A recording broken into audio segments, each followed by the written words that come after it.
This is the real reason that gaming isn't the same anymore. You've heard it all since gaming isn't fun. I don't want that game to be shit. Because if that game's bad, then everyone loses. I want good games. Nobody wakes up wanting a bad experience, okay? That's psychotic.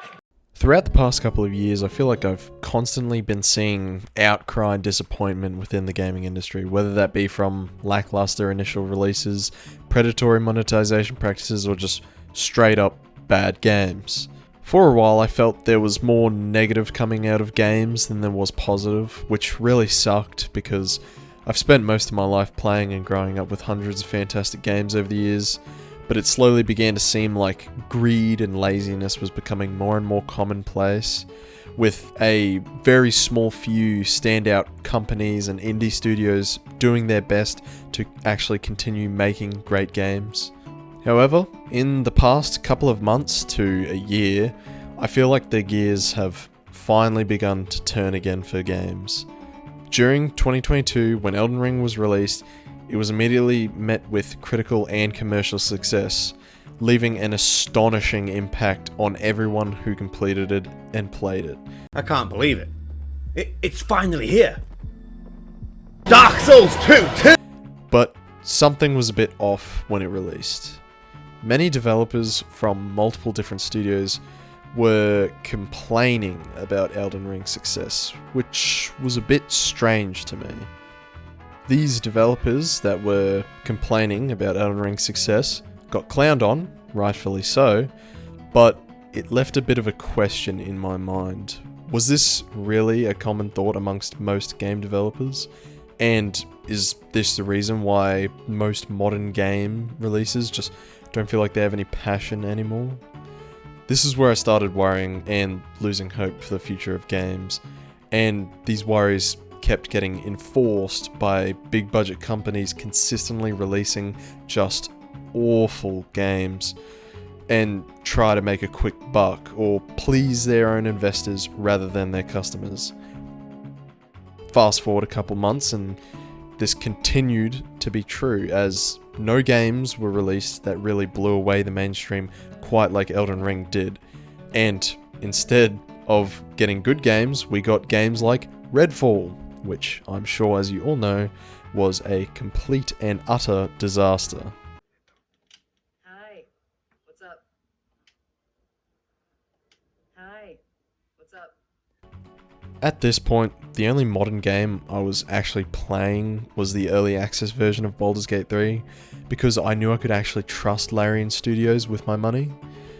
But something strange happened. Now, I'm not the biggest fighting game guy, but when Street Fighter 6 released, I was hooked immediately. It basically became the only game I played for a couple weeks after its launch, which made me really happy because it made it seem that modern games were taking a turn for the better. But what I didn't realize was that Street Fighter 6 was the perfect distraction for me until the 3rd of August when Baldur's Gate 3 got its full release.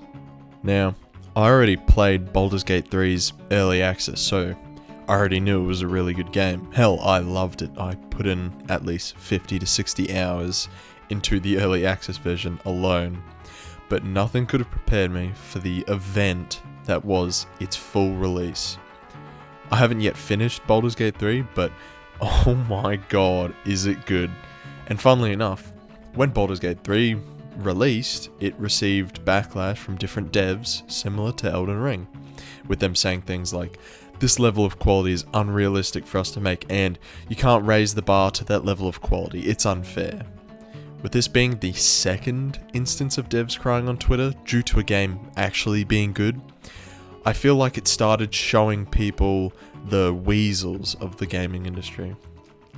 Now, with the multiple successes of games like Elden Ring and Baldur's Gate, a fantastic precedent is being set for the major companies that only think about their money. A precedent that if they release an actual good game, they won't only be praised for doing so, but more people will buy their game and more people will recommend it to others, and they will overall see just more success. And at the time of this recording, there are so many quality looking games coming out in the future, like Armored Core 6, Tekken 8, Mortal Kombat 1, maybe even Starfield. God, I hope it's good. Bethesda desperately needs a W. If these games can release as a full package and be really high quality, then I hope to see other developers start to ride this wave of creating good games and slowly but surely eliminating any and all monetization practices that are clearly in no customer's best interest. It is my hope that these games can set this precedent for the entire industry and show that quality will always be the deciding factor of a game's success.